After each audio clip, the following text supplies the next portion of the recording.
So hello, this is Gabriel Granada from Biz Architecture 3A, and we were assigned to make a video report on world literature. And the selection given to me was 1001 Nights. So first, um, let's have a background of the study. So the first thing we discuss about the background of the study is the author. So who are the writers? Are they known? So the writers of 1001 Nights is various because it was collected over many centuries by various authors, translators, and scholars across West, Central, South Asia, and North Africa. So because of this, some are known, some are unknown, some are anonymous, and some have names. So, yeah. What are their educational backgrounds?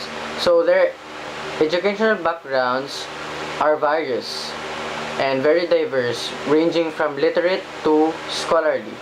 So, the tales themselves trace their roots back to ancient and medieval Arabic, Persian, Indian, Egyptian, and Mesopotamian folklore and literature.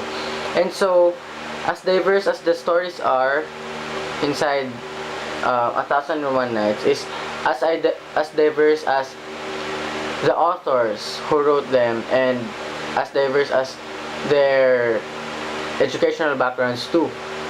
So, yeah. So, what influenced the authors in creating the literary piece? So, their primary influences were culture, religion, Islam, and of course their self-expression, because yan, Allah is a very prominent character, prominent figure in the story, and so Islam is one of their greatest influences.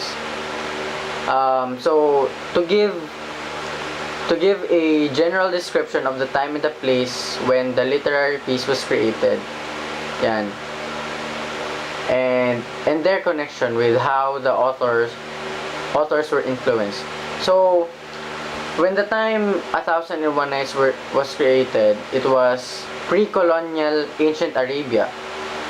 So ancient Arabia is basically West, Central, South Asia, and the North Africa, which is modern day Iraq, Iran, Saudi Arabia, Yemen, Egypt, Syria, Israel, and most of Middle East.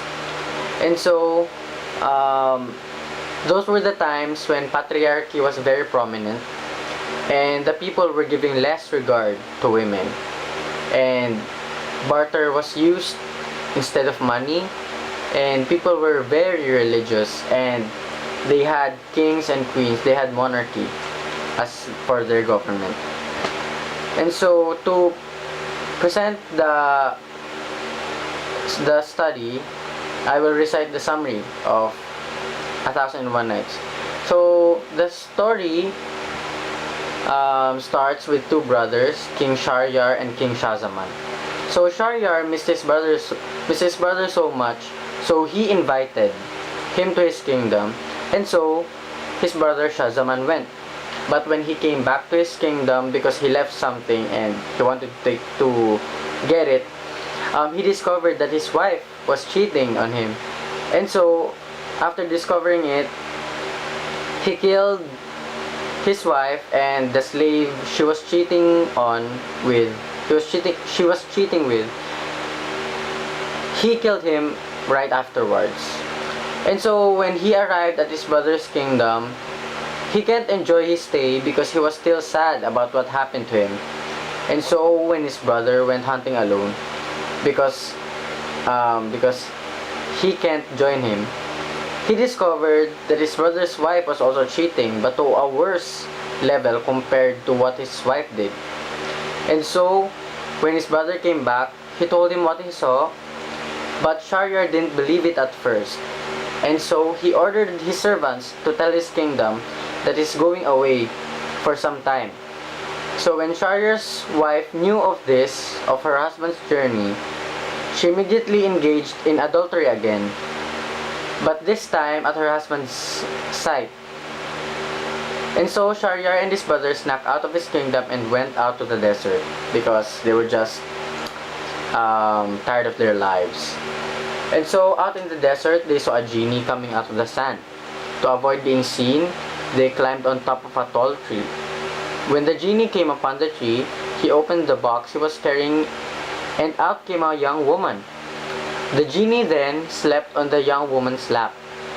When the genie was asleep, the woman stood up and told them to go down and engage in sexual intercourse with her, or else she will wake the genie up and will kill them. And so they did what she asked.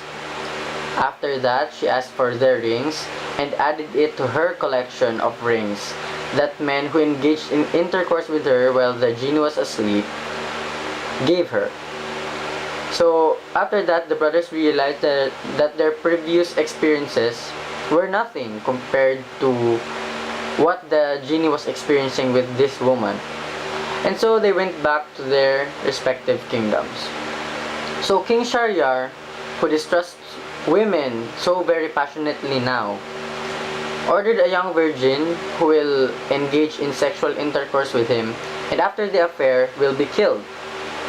So he did this every day for 3 years. And so there came a time when all the girls in his kingdom were dead or was too afraid that they left. But still he ordered his wazir or servant to find him one. The wazir, who had 2 daughters himself, was caught in a dilemma. His daughters, Shahrazad and Dunyazad, were smart, beautiful, charming young women, charming young girls, and he doesn't want to lose them. But his eldest daughter, Shahrazad, instead insisted that she wanted to be offered to the king, and that she had a plan. She wanted to be offered to the king because she wanted to avenge all those girls that the king had slain. And so, in order to discourage her, the wazir told her the story of the fable of the ass, bull, and the husbandman.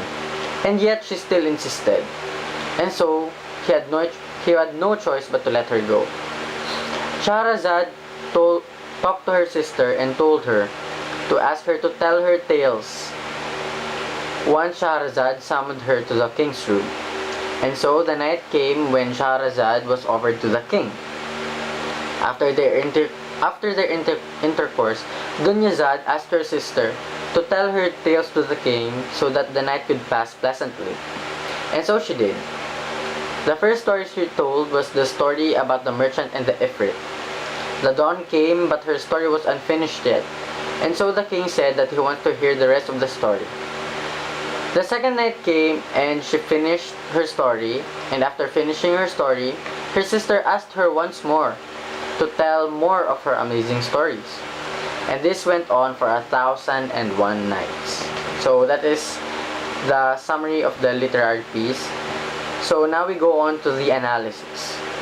So first we have the elements of fiction, and under elements of fiction we have the setting. So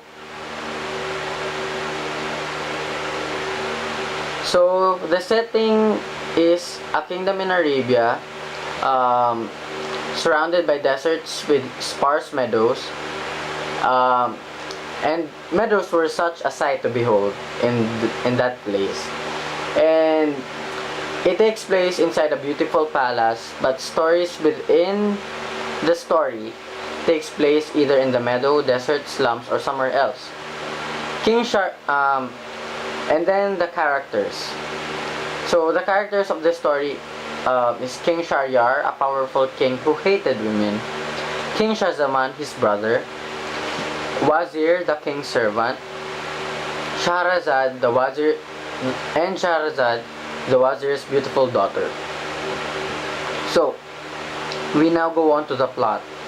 So the plot structure is very creative because it is a story within a story, which was very innovative way of storytelling that was way ahead of its time.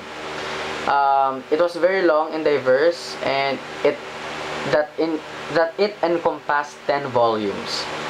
So the themes of this story mainly revolves around adultery, religion, crime and punishment, and misogyny. Most of the most of the time in the book, people were experiencing things because it is a punishment from something they have done, or because it is something that happened because of a punishment of a crime someone had done. So that is one of the major themes of this story. And so we now go on to the languages. So the language of this selection is very formal, and most of the story is told in prose, with some conversations being inserted here and there. There is a great number of Arabic words incorporated into the story, as it was only translated to English in the 18th century. Yeah. And so we now go on to the literary merits. So first is the emotional. So the selection made me feel sorry for all those girls executed by the king, as it was a symbol of how a person can abuse his power and commit atrocities to a certain kind of people. So it also made me feel joy when the merchant was spared from death after the three sheiks saved him.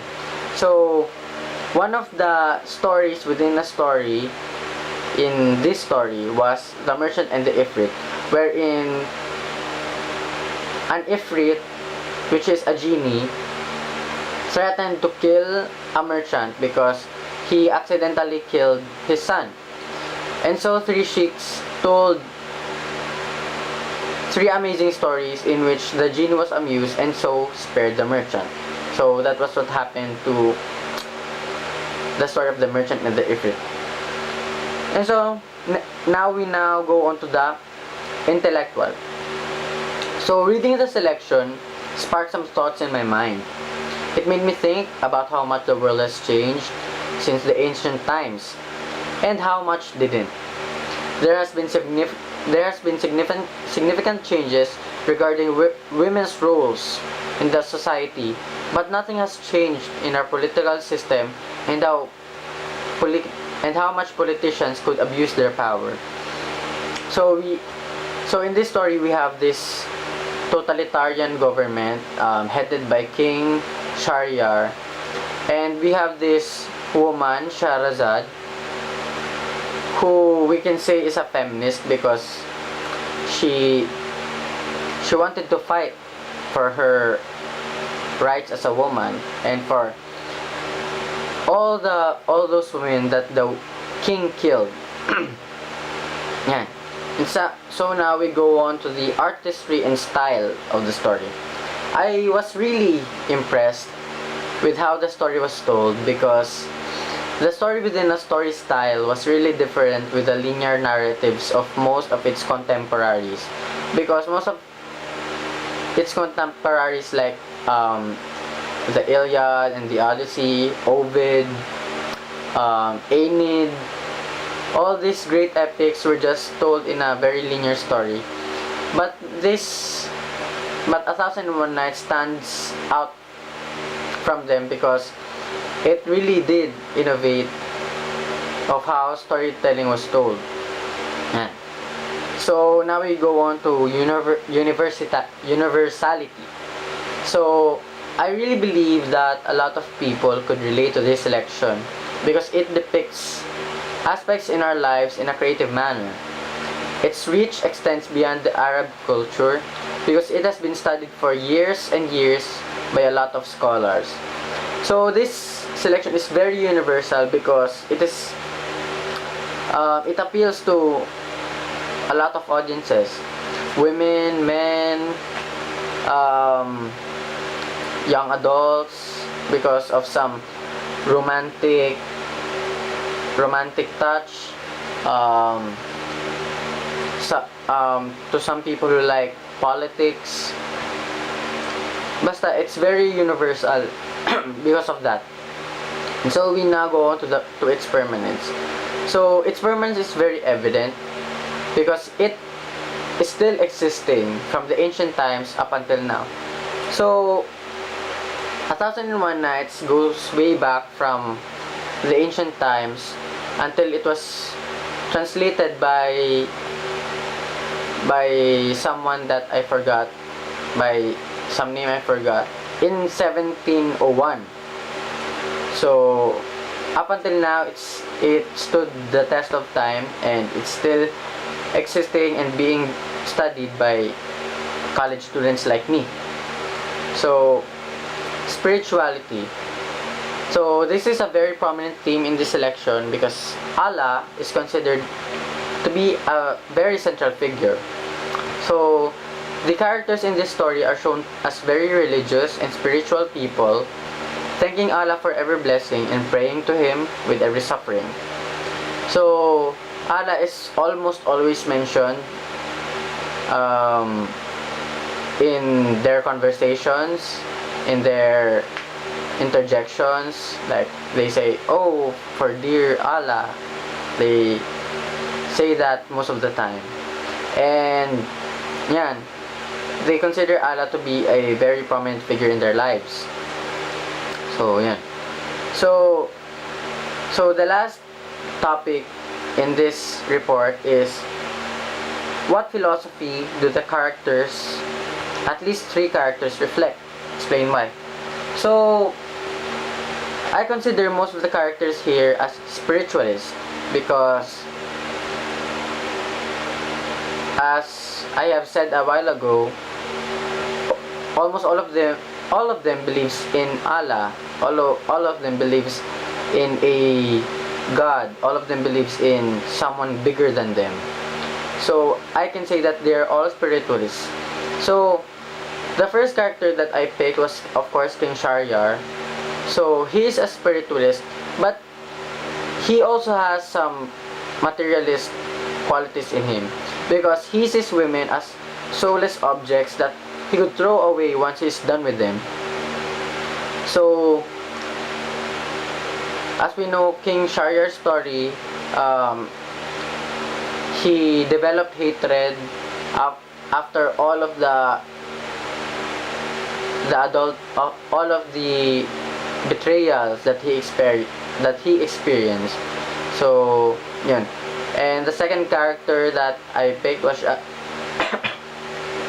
Shahrazad, who was clearly a spiritualist because she believes in Allah and lives up to what she believes in, because she risked her life just so all those young girls who was killed by the king, just so she could grant them justice. So it's a very honorable and noble thing to do. So yan. So that's Shahrazad. And the last character that I chose was Wazir, the servant, the king's servant, who was also the father of Shahrazad.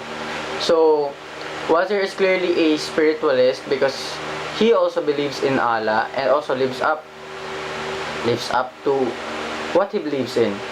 So